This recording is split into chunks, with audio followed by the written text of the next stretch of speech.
We have been conditioned by Hollywood, by folklore, and by our own hopeful nature to believe that danger announces itself.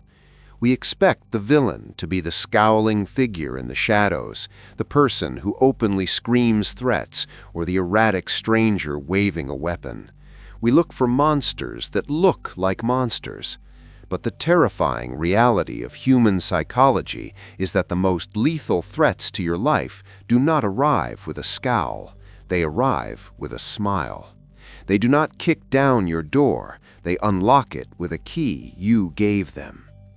The person plotting your downfall, the one who doesn't just dislike you, but wants you permanently removed from the picture, is often the one pouring your coffee, laughing at your jokes, and listening intently to your fears. This is not a matter of dramatic fiction. It is a matter of survival. Hatred is loud and messy, but true murderous intent is often quiet, calculated, and disciplined.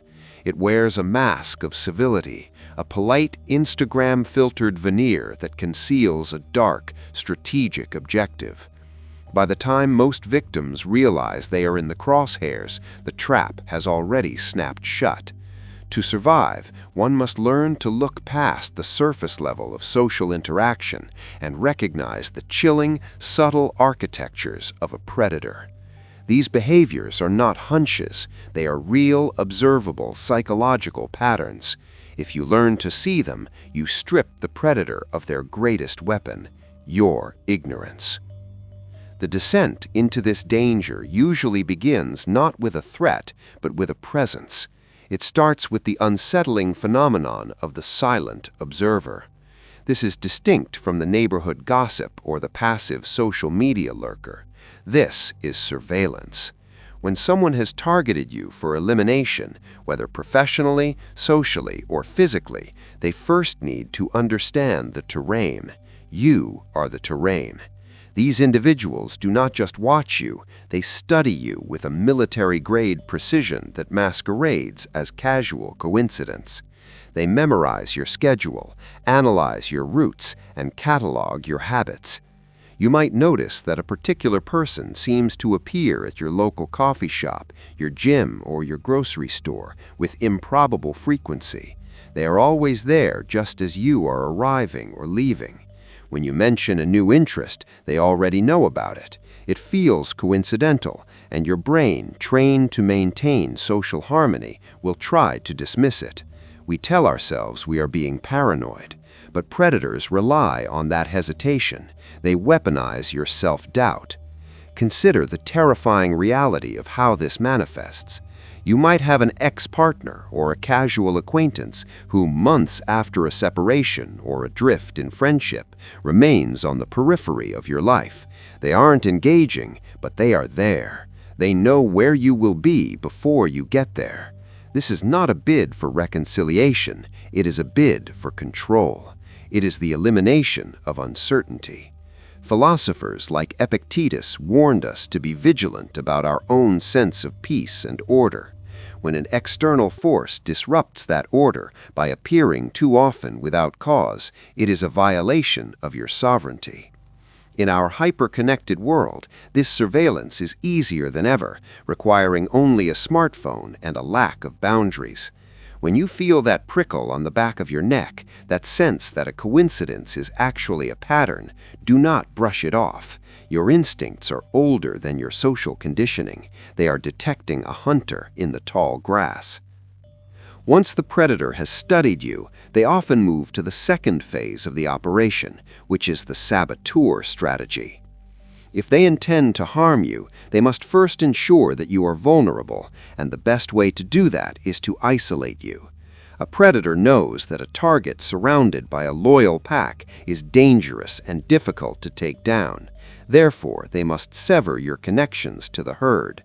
This is rarely done through open confrontation. Instead, they wage a quiet war of character assassination.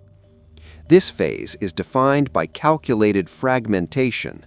The saboteur moves like a shadow through your social and professional circles, whispering half-truths and manufactured concerns. They don't scream that you are terrible. That would make them look bad. Instead, they sigh to your boss that they are worried about your stability. They hint to your friends that you have been acting erratically or speaking ill of them. They plant seeds of doubt that bloom into suspicion. The brilliance of this strategy lies in its subtlety.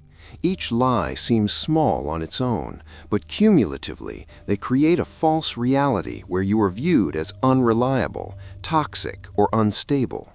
You begin to notice that friends are distant, colleagues are short with you, and opportunities are drying up. When you try to defend yourself, you look defensive, further confirming the lies they have told. The saboteur will often play the role of the concerned ally during this time, offering you a shoulder to cry on while they hold the knife behind their back. From a Stoic perspective, this is a direct attack on your character, which acts as your primary defense in the world. Marcus Aurelius noted that impediments to action can advance action, but the saboteur creates a toxic fog that blinds you to the impediment itself. You end up fighting ghosts, trying to repair relationships that have been poisoned by an unseen hand. The goal of the saboteur is to ensure that when they finally strike, you are standing alone.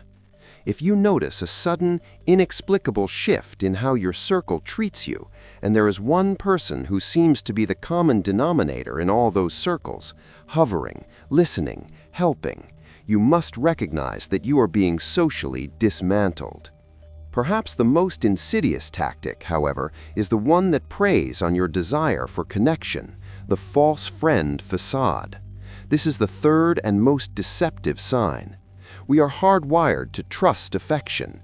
We believe that warmth equals safety. But for a person with dark intent, warmth is simply a tool for access. The false friend does not earn your trust over years of shared struggle. They demand it through accelerated intimacy. This person pivots from a stranger or distant acquaintance to a deeply invested confidant with alarming speed. They want to know everything: your fears, your schedule, your past traumas, your family dynamics. They mirror your emotions, echoing your sentiments to make you feel seen. It feels like a soulmate connection, but it is actually an interrogation. They are gathering intelligence. Every secret you share is a weapon being filed away for later use. They help you run errands not to be kind, but to learn your security codes, see your locks, and understand the layout of your home. Seneca, the great Stoic philosopher, warned that trust must be earned, not given freely to anyone who smiles. He understood that a friend is someone you trust with your soul, and that distinction is sacred. The predator mimics this sacred bond to lower your defenses. They are building a dossier on you. If someone rushes into your life with an intensity that feels overwhelming, if they ask questions that are too personal too soon, or if they seem to be omnipresent in your private affairs, you must engage your rational mind. True friendship is a slow burn. Manipulation is a flash fire. They are not building a relationship. They are designing the most efficient route to your destruction. As the dynamic progresses, the mask may slip, revealing the fourth and most visceral sign: escalating aggression. This is where the psychological game begins to bleed into physical danger. A person who plans to hurt you rarely starts with the act itself. They need to test the waters. They need to see how much you will tolerate, how you react to fear, and whether you will fight back or freeze. This often manifests as jokes that aren't really jokes. They might make offhand comments about violence, death, or hurting you, only to laugh it off and call you sensitive if you recoil. "I could kill you right now and no one would know," they might say with a chuckle while you're alone in a car. It chills your blood, but the social contract forces you to laugh along. This is a probe. They are measuring your boundaries. This escalation can also be physical. It starts with acts that can be explained away: a shove that's a little too hard, blocking a doorway so you can't leave a room, showing up inside your personal space uninvited. There is a terrifying case of a woman named Leah who had a neighbor, Adam. Adam started as a friendly, awkward presence. Then came the jokes about knowing how to hide bodies. Then came the physical encroachment, brushing past her, looming over her. Finally, she found a knife on her doormat. It was a test. When she installed cameras, she found he had been picking her lock at night. He had a journal detailing her every move. The transition from quirky neighbor to active threat was a slope, not a cliff. The aggression escalated to desensitize her to his presence and his violence. If someone in your life makes jokes about your demise, plays with weapons in your presence, or physically corners you under the guise of playfulness, you are not dealing with a personality quirk. You are dealing with a predator who is rehearsing the main event. As Seneca said, "He who is forewarned is forearmed." Do not let politeness silence your survival instinct. When the humor leaves a person's eyes, believe what you see remaining there. Finally, we arrive at the fifth, and perhaps the deadliest sign of all, the patient predator. In a world of instant gratification, we expect our enemies to be impulsive. We expect crimes of passion. But the most dangerous people are those who play the long game. Their weapon is not rage, it is time. The patient predator is the coldest kind of enemy. They do not lash out. They do not reveal their hand. They wait. They can wait months or even years for the stars to align. They are the ones who continue to smile at you, continue to bring you coffee, and continue to ask about your weekend plans, all while harboring a desire for your total destruction. They are waiting for the variable they cannot control to shift in their favor, your vigilance. They know that no human being can stay on high alert forever. Eventually, you will get tired. Eventually, you will have a crisis, a death in the family, a job loss, a breakup that distracts you. Eventually, you will assume that because nothing bad has happened yet, nothing bad will happen at all. That is the moment they are waiting for. They are architects of doom who understand that the perfect betrayal requires a perfect opportunity. These individuals are terrifying because they seem so normal. They are the dependable coworker, the helpful neighbor, the quiet relative. They ask about your future plans, not because they care, but because they need to know when you will be alone, when you will be moving, or when your security system will be down. Every interaction is data entry. The Stoics taught that we must see the world as it is, not as we wish it to be. When dealing with a patient predator, what you see is a performance. Their kindness is bait. Their patience is a hunting tactic. The danger here lies in the lull. We confuse the absence of conflict with the presence of safety. But for the patient predator, the absence of conflict is simply the camouflage they wear while they position themselves for the strike. If you have a gut feeling about someone, but you tell yourself they haven't done anything wrong yet, you might be falling into the trap of the long game. The fact that they haven't struck yet doesn't mean they aren't aiming, it just means they are waiting for a clear shot. Understanding these 5 signs, the silent observer, the saboteur, the false friend, escalating aggression, and the patient predator, requires a fundamental shift in how we view human nature. We must accept that malicious intent does not always look like madness. Sometimes it looks like extreme competence. Sometimes it looks like charm. If recognizing these patterns brings a specific face to your mind, do not look away. Do not let the fear of being judgmental or paranoid override your biological alarm system that has kept your ancestors alive for thousands of years.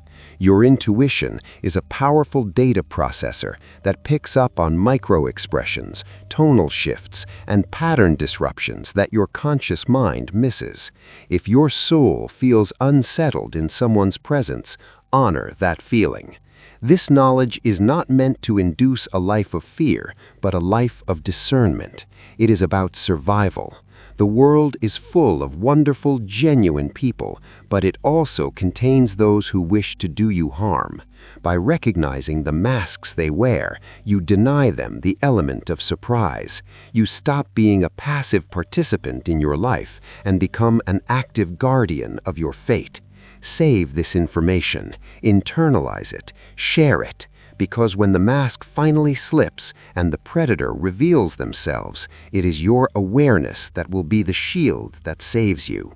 Stay sharp, stay guarded, and remember, it is not paranoia if they are actually plotting your downfall.